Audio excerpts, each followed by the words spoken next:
చాలు చాలు చాలు చాలు కింద బాగుంది. మరికి ఈరోజు ఫేక్ బర్త్డే అనమాట.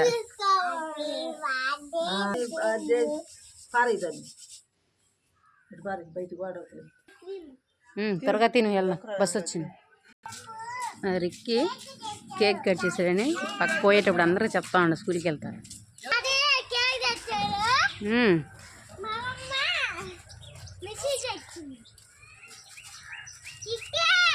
అందరు బస్సు ఎక్కేస్తున్నారు.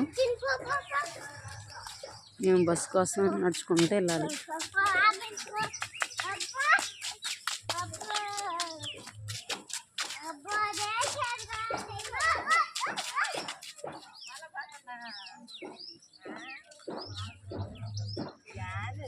వీడియో తీస్తాను.